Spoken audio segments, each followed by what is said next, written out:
News 18 digital ಕಂಟೆಂಟ್ಗೆ ಸ್ವಾಗತ. ನಾನು Manukumar HK Chikkaballapur ಪ್ರತಿನಿಧಿ. ನಾಡಿನಲ್ಲಿ ದಸರಾ ಹಬ್ಬದ ಸಂಭ್ರಮ ಮನೆ ಮಾತಾಡಿರುವಂಥದ್ದು. ಹಾಗೆ ಕೆಂಪೇಗೌಡ ಅಂತಾರಾಷ್ಟ್ರೀಯ ವಿಮಾನ ನಿಲ್ದಾಣದಲ್ಲೂ ಕೂಡ ದಸರಾ ಹಬ್ಬದ ಸಂಭ್ರಮ ಮನೆ ಮಾತಾಡಾಗಿರುವಂಥದ್ದು. ಪ್ರಮುಖವಾಗಿ ವಿದೇಶದಿಂದ ಬರ್ತಕ್ಕಂಥ ಪ್ರಯಾಣಿಕರು ನಮ್ಮ ನೆಲದ ಸಂಸ್ಕೃತಿಯನ್ನು ಇಲ್ಲೇ ಕಲಿತು ಹೋಗಬೇಕು ಅನ್ನೋಂಥ ನಿಟ್ಟಿನಲ್ಲಿ ಕನ್ನಡ ಸಂಸ್ಕೃತಿ ಇಲಾಖೆ ಮತ್ತು ಕೆಂಪೇಗೌಡ ಅಂತಾರಾಷ್ಟ್ರೀಯ ವಿಮಾನ ನಿಲ್ದಾಣದ ಆಡಳಿತ ಮಂಡಳಿ ಕೂಡ ಇವತ್ತು ವಿವಿಧ ಕಲಾ ಸಂಸ್ಕೃತಿಯನ್ನು ಸಾರುವಂಥ ಕಾರ್ಯಕ್ರಮಗಳನ್ನು ಆಯೋಜನೆ ಮಾಡಿರುವಂಥದ್ದು. ಪ್ರಮುಖವಾಗಿ T1 ಮತ್ತು T2 ಎರಡರಲ್ಲೂ ಕೂಡ ವೇದಿಕೆಯನ್ನು ಹಾಕಿ ಅಲ್ಲಿ ವಿವಿಧ ಕಲಾಕೃತಿಗಳನ್ನು ಸಹ ಮಾಡಿ ವಿವಿಧ ಸಾಂಸ್ಕೃತಿಕ ಕಾರ್ಯಕ್ರಮಗಳನ್ನು ಸಹ ಮಾಡ್ತಾ ಇರೋಂಥದ್ದು. ಪ್ರಮುಖವಾಗಿ ಬೆಳಗ್ಗೆ ಒಂದು ಕಡೆ ಮಾಡಿದ್ರೆ ಮತ್ತೊಂದು ಸಂಜೆ ಒಂದು ಕಡೆ ಮಾಡ್ತಾ ಇರೋಂಥದ್ದು.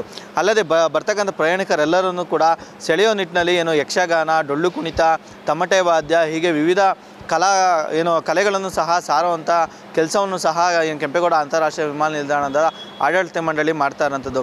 ಪ್ರಮುಖವಾಗಿ 5 ದಿನಗಳ ಕಾಲ ಸಾಂಸ್ಕೃತಿಕ ಕಾರ್ಯಕ್ರಮಗಳನ್ನು ಆಯೋಜನೆ ಮಾಡಿ ಇಲ್ಲಿ ಎಲ್ಲರಿಗೂ ಸಹ ಬರ್ತಕ್ಕಂಥ ಪ್ರಯಾಣಿಕರು ಈ ದಸರಾ ಹಬ್ಬವನ್ನು ಇಲ್ಲೇ ಆಚರಣೆ ಮಾಡಲಿ ಅನ್ನೋಂಥ ನಿಟ್ಟಿನಲ್ಲಿ ಎಲ್ಲ ಕೆಲಸಗಳನ್ನು ಸಹ ಮಾಡ್ತಾ ಇರೋಂಥದ್ದು. ಅಲ್ಲದೆ ಕೆಂಪೇಗೌಡ ಅಂತಾರಾಷ್ಟ್ರೀಯ ವಿಮಾನ ನಿಲ್ದಾಣದ ಟರ್ಮಿನಲ್ 2 ಏನಿದೆ, ಇಲ್ಲಿ ಪ್ರಮುಖವಾಗಿ ಹೆಚ್ಚು ವಿದೇಶಿಗರೇ ಬರ್ತಾ ಇರೋವಂಥದ್ದು. ಹಾಗಾಗಿ ಇಲ್ಲಿ ಬರ್ತಕ್ಕಂಥ ವಿದೇಶಿಗರು ಸಹ ಇಲ್ಲಿ ಬೊಂಬೆಗಳನ್ನು ಸಹ ನೋಡಿ ಎಂಜಾಯ್ ಮಾಡ್ತಾ ಇರೋಂಥದ್ದು. ಇಲ್ಲಿ ಪ್ರಮುಖವಾಗಿ ನವದುರ್ಗಿಯರು ಮತ್ತು ಮೈಸೂರು ಆಡಳಿತ ಮಾಡ್ತಿದ್ದಂಥ ಬೊಂಬೆಗಳನ್ನು ಸಹ ಮತ್ತು ಪ್ರಮುಖವಾಗಿ ಎಲ್ಲ ದೇವರುಗಳ ಬೊಂಬೆಗಳನ್ನು ಇಟ್ಟು ಅಲಂಕಾರವನ್ನು ಮಾಡಿರೋಂಥದ್ದು.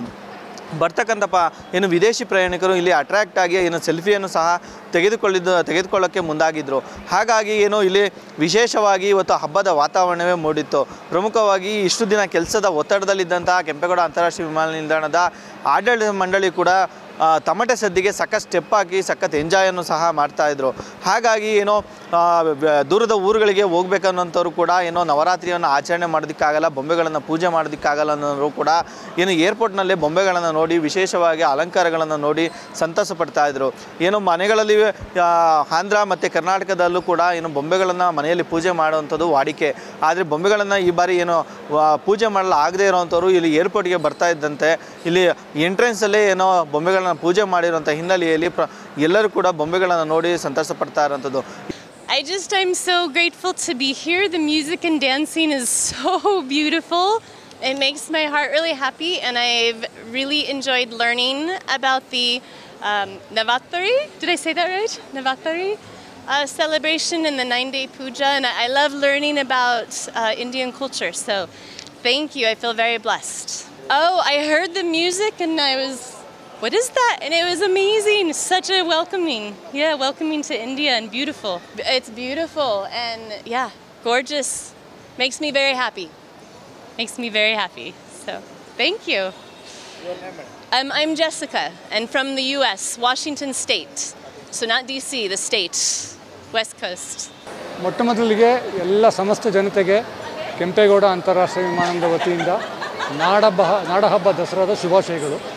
ಪ್ರತಿ ವರ್ಷದಂತೆ ಈ ವರ್ಷವೂ ನಾವು ಇಲ್ಲಿ ಕೆಂಪೇಗೌಡ ಅಂತಾರಾಷ್ಟ್ರೀಯ ವಿಮಾನ ನಿಲ್ದಾಣದಲ್ಲಿ ನಾಡಹಬ್ಬ ದಸರಾವನ್ನು ಆಚರಿಸ್ತಾ ಇದ್ದೀವಿ. ನಮ್ಮ ಐತಿಹಾಸಿಕ ಈ ನಾಡಹಬ್ಬ ಏನಿದೆ ಅದನ್ನು ಸಾಂಸ್ಕೃತಿಕ ನಗರಿ ಮೈಸೂರಲ್ಲಿ ದೊಡ್ಡ ಮಟ್ಟದಲ್ಲಿ ಆಚರಿಸ್ಕೊಂಡು ಬಂದಿದೆ. ಅದರ ಒಂದು ಸಣ್ಣ ತುಣುಕು ನಾವಿಲ್ಲಿ ಪ್ರಯಾಣಿಕರಿಗೆ, ಅಂತಾರಾಷ್ಟ್ರೀಯ ಪ್ರಯಾಣಿಕರಿಗೆ, ದೇಶೀಯ ಪ್ರಯಾಣಿಕರಿಗೆ ತೋರಿಸ್ಬೇಕು ಅಂತ ಪ್ರತಿ ವರ್ಷ ಒಂದು ಪ್ರಯತ್ನ ಮಾಡ್ತೀವಿ. ಇದನ್ನು ನಮ್ಮ ಕೆಂಪೇಗೌಡ ಅಂತಾರಾಷ್ಟ್ರೀಯ ವಿಮಾನ ನಿಲ್ದಾಣ ಮತ್ತು ಕನ್ನಡ ಮತ್ತು ಸಂಸ್ಕೃತಿ ಇಲಾಖೆ, ಕರ್ನಾಟಕ ಸರ್ಕಾರ ಇವರ ಸಹಭಾಗಿತ್ವದಲ್ಲಿ ಈ ಕಾರ್ಯಕ್ರಮಗಳನ್ನು ಆಯೋಜಿಸಿದ್ದೀವಿ. ನಾವು ಈ ಮಾಡ್ತಿರೋ ಪ್ರಯತ್ನನೇ ಅವ್ರ ಮನದಟ್ಟು ಮಾಡೋಕ್ಕೊಂದು ಸಾಧ್ಯ. ಈ ಗೊಂಬೆ ಕೂಡಿಸಿರ್ಬೋದು, ಈ ಗೊಂಬೆ ಕೂಡಿಸೋದೆಲ್ಲ ಈ ಕರ್ನಾಟಕ ಮತ್ತು ಆಂಧ್ರ ಮಾತ್ರ ಸೀಮಿತ. ಇದೆಲ್ಲರಿಗೂ ಗೊತ್ತಿರಲ್ಲ. ಅದಕ್ಕೆ ನಾವು ಶಾಸ್ತ್ರೀಯವಾಗಿ ಪ್ರತಿ ವರ್ಷ ಗೊಂಬೆ ಕೂಡಿಸ್ತೀವಿ. ಇದನ್ನು ನೋಡಿ ಅವ್ರು ತಿಳ್ಕೊತಾರೆ. ಅವ್ರು ಆಮೇಲೆ ಅದರಲ್ಲಿ ಗೂಗಲ್ ಮಾಡ್ತಾರೆ ಏನಿದು ಎತ್ತ ಅಂತ ಅವ್ರಿಗೆ ತಿಳ್ಕೊತಾರೆ.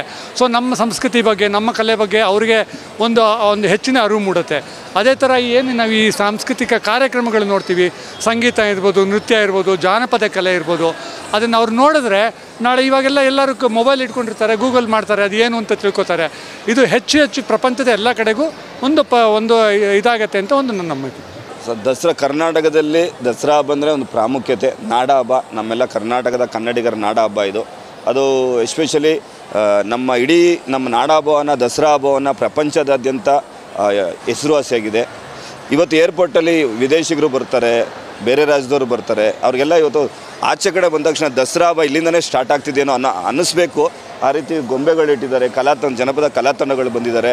ಅದೆಲ್ಲ ನೋಡಿದ ತಕ್ಷಣ ವಿದೇಶಿಗರಿಗೂ ಸಹ ಇಲ್ಲಿಂದನೇ ದಸರಾ ಹಬ್ಬ ಸ್ಟಾರ್ಟ್ ಆಗುತ್ತೆ, ಮೈಸೂರಲ್ಲೇ ಅಲ್ಲ ಏರ್ಪೋರ್ಟಿಂದನೇ ಸ್ಟಾರ್ಟ್ ಆಗುತ್ತೆ ಅನ್ನೋ ಒಂದು ಅನುಭವ ಆಗುತ್ತೆ ಅಂತ ಅಂದ್ಕೊಂಡಿದ್ದೀನಿ. ಖುಷಿ ಆಗ್ತಿದೆ. ಇದೆಲ್ಲ ನಾವು ಟ್ರಾವೆಲ್ ಮಾಡೋಕ್ಕೆ ಫಸ್ಟ್ ಟೈಮ್ ಅನಿಸ್ತಿದೆ. ತುಂಬ ಖುಷಿ ಆಗ್ತಿದೆ ಸರ್. ಆಗುತ್ತೆ ಸರ್. ಫಸ್ಟ್ ಇವಾಗ ಎಸ್ಪೆಷಲಿ ನಾವು ಇವಾಗ ಆಚೆ ಕಡೆ ಬಂದ ತಕ್ಷಣ ಅರವೆಲ್ ಆಚೆ ಬಂದ ತಕ್ಷಣವೇ ನಮ್ಮ ದಸರಾ ಹಬ್ಬ ಸ್ಟಾರ್ಟ್ ಆಗ್ತದೆ ಅನ್ನೋ ಆ ಒಂದು ಅವ್ರ ಕಲ್ಪನೆಯಲ್ಲೂ ಬರ್ತದೆ. ಬಟ್ ಅದು ನೋಡಿದ ತಕ್ಷಣ ಅವ್ರಿಗೆ ಇನ್ನೂ ಖುಷಿ ಆಗ್ತದೆ. ಅವ್ರಿಗೆ ಇಲ್ಲಿಂದ ಹೋಗ್ಲಿಕ್ಕೆ 2-3 ಅವರ್ ಆಗ್ತದೆ. ಬಟ್ ಬಂದ ತಕ್ಷಣ ಆಚೆ ಬಂದ ತಕ್ಷಣ ಏರ್ಪೋರ್ಟ್ ಹತ್ರನೇ ದಸರಾ ಹಬ್ಬನ ತೋರಿಸ್ತಾ ಇದ್ದಾರೆ ಅನ್ನೋದು ಒಂದು ಫೀಲ್ ಆಗ್ತದೆ. ಗೊಂಬೆಗಳು ನೋಡಿ, ಗೊಂಬೆಗಳು ನವರಾತ್ರಿಯಲ್ಲಿ ನಾವು ಗೊಂಬೆಯನ್ನೆಲ್ಲ ಪೂಜಿಸ್ತೀವಿ. ಆಮೇಲೆ ಹಾಗೆ ಕಲಾತಂಡಗಳು ಹಾಗೆ ಇಲ್ಲೆಲ್ಲ ಚೆನ್ನಾಗಿ ಮಾಡಿದ್ದಾರೆ.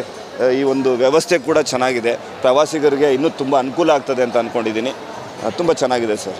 ಇಲ್ಲಿಂದ ಬೇರೆ ಕಡೆ ಪ್ರಯಾಣ ಬೆಳೆಸೋರು ಕೂಡ ಏನೋ ಹಬ್ಬದಲ್ಲಿ ಪಾಲ್ಗೊಳ್ಳೋದಕ್ಕಾಗಲ್ಲ ಅನ್ನೋ ಬೇಸರ ಇತ್ತು. ಅವರು ಕೂಡ ಇವತ್ತು ಇಲ್ಲೇ ಏರ್ಪೋರ್ಟ್ನಲ್ಲೇ ದಸರಾ ಹಬ್ಬವನ್ನು ಆಚರಣೆ ಮಾಡಿ ಹೋಗುವಂಥದ್ದು. ಇಂದಿನಿಂದ 5 ದಿನಗಳ ಕಾಲ ಅಂದರೆ 11ನೇ ತಾರೀಕಿನವರೆಗೂ ಕೂಡ ವಿವಿಧ ಸಂಸ್ಕೃತಿ ಸಾರುವಂಥ ಕಲೆಗಳನ್ನು ಪ್ರದರ್ಶನ ಮಾಡೋದು ಮತ್ತು ಸಾಂಸ್ಕೃತಿಕ ಕಾರ್ಯಕ್ರಮಗಳನ್ನು ಸಹ ಆಯೋಜನೆ ಮಾಡ್ತಾ ಇರೋಂಥದ್ದು. ಪ್ರತಿನಿತ್ಯ ಒಂದೊಂದು ವಿಶೇಷವಾಗಿ ಸಾಂಸ್ಕೃತಿಕ ಕಾರ್ಯಕ್ರಮಗಳನ್ನು ಆಯೋಜನೆ ಮಾಡಲಾಗ್ತಿದೆ.